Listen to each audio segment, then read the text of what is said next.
If there's anybody out there, and there's, we have so many people on the job that doesn't know, why are you here being interviewed? Okay. Well, basically, I was involved in two terrorist attacks. One, I was at the Boston Marathon finish line, and the second one was more recently, it was a Las Vegas shooting at the Route 91 Harvest Festival. At the Boston Marathon, I was actually 20 seconds from the finish line when the first bomb went off.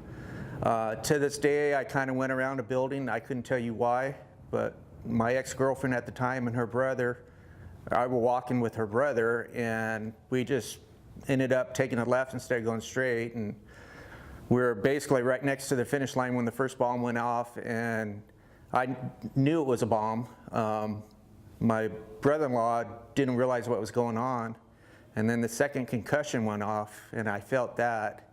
And that's when it went from, just an average day to see the cops running and everybody going crazy. And it turned into chaos that quick.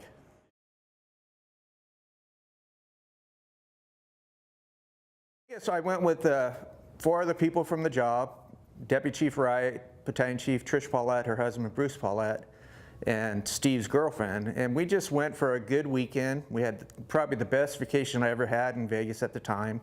And, all of us were talking about seeing Jason Aldean. We all wanted to see him. And we got up there. We were probably 50 yards from the stage. And we're just kind of sitting there chilling. And all of a sudden, the first shots went off. And I think there was about 6 that I heard. And from there, I'm trying to figure out what was going on. And people are yelling, "Fireworks, fireworks," And I know it wasn't fireworks. I could tell the sound. So I kind of glanced to my right, and about 20 feet just to my right is where the first group got hit. And if you ever taken a pebble and thrown it in a calm lake and see the circles coming from it, that's how the crowd was. And then the next thing I remember is I looked down, and the group we were with, Chief Paulette was on the ground. And so I jumped on top of her, and she had blood on her arm, and I thought she got hit, but it was the person in front of her that got hit, and Trish and Bruce were administering first aid. So I talked to Trish, and I said, "What do you want me to do?" And she goes, "Can you get help?" So I remember standing up and basically trying to get my perspective where we're at in the concert venue. And there was a dead person to my left, another one to my right, and everybody else was basically gone. It was just groups. So I remember fixing my eyes on an area to exit, and I started running. And when I was running, I remember stopping and helping people who were like frozen statues. And yeah, grabbing them, pushing them. And I don't know how close the bullets were, but I heard them. I saw them at my feet skimming off the ground. It was just chaos from there on. I remember finally making it to the exit, and when I was leaving, 2 cops were coming in, and I pointed to where we're at and said, "There's someone shot there." I identified myself as a firefighter, and just the look in the cops' eyes and their reaction was, "Just run, we don't know where it's coming from."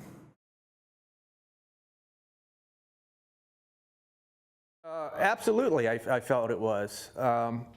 My personal story is I ended up back at the Mandalay Bay Hotel for my experience in Boston. That was safe for me to get back to my hotel room. And when I walked in Mandalay Bay, there's this walkway between the Delano Hotel and the casino floor where the Michael Jackson show is. It's probably about 100 yards long. And as I'm walking through there, I had cops pull a gun on me because they didn't know who was going on. So after they frisked me, found out I was a battalion chief for San Diego, they asked what I was doing there, and I said, "I'm trying to get back to my room." And they go, the cop kind of goes, "Well, you know what's going on?" I said, "Yeah, there's an active shooter across the street. I was just there." So he told me to run into the House of Blues, which was inside the venue at Mandalay Bay. So long story short is they ended up putting me in the middle of the diamond formation and escorted me from the House of Blues to the Michael Jackson Theater through the casino floor. And to be honest, that was the safest I ever felt. I had 6 cops around me, all with their guns. They were all focused on their little piece of the pie. And at one point, they saw a man in one of the gaming areas, so they knocked me to the floor. and there was 3 guys covering me, and the cop was very cool, you know. He saw me looking around, he asked if I was okay, and I said, I'm just looking to see where the guns are in case something happens. He goes, don't worry, there's an extra one in my boot if you need it. So at that point, I knew I was safe. As I'm running from MGM across the strip, you're seeing all kinds of cops come in code, ambulances come in code, fire engines come in code.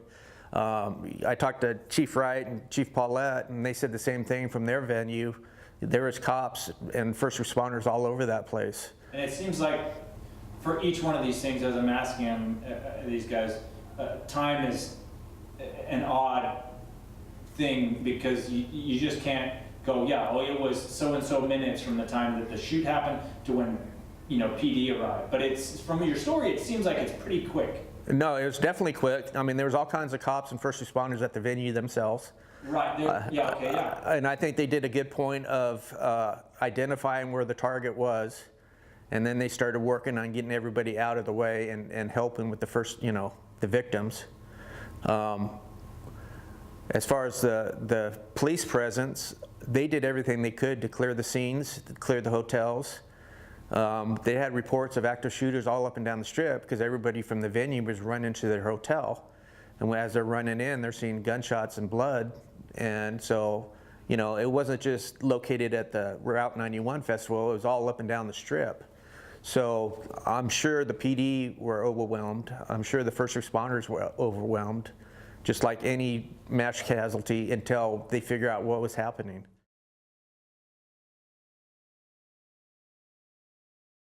Is it what you perceived it was going to be? No, because it was chaos, flat out. I mean, you didn't know where it was coming from, where you're going, if you're going to be able to run out of it the way, do you stay in place? And again, we didn't know where the shooter was coming from. We had an idea it was coming from up high, but we couldn't figure it out. So the point I'm trying to make is you can't make that decision based on, you know, until it's happening to you. Because if I would have stayed where I was at, who knows if I would have got shot or not. I mean, it wasn't my time. That's what I believe right now. But as I'm running and shots are getting fired at me, okay, are they coming from the same place or is it somewhere else? Talking to a couple other people I know that were at the venue, they thought the same thing. They exited a different way, and they thought the shooter was coming at them from that way. So are you running into something? You know, that's like getting back to the hotel. I actually ran right into where the active shooter was, not realizing it. Is it what I thought it would be? I couldn't tell you, because that's something you never think about until it happens. It's like the first time you were in a fire. Is that what your thought of your first interior attack would be? You know, I think I've learned from each incident. I think it's helped me in command on multi-patient problems or other things. Is there things me as a battalion chief could do different? Maybe. But, you know, talking to Chief Wright and others, you don't know until you're in that command position. You know, you don't know until you're in the end of the hose line. There's nothing textbook about what I went through or anybody else. And for me to try to preach that, you know, you need to do A, B, and C, and D, you can't do that.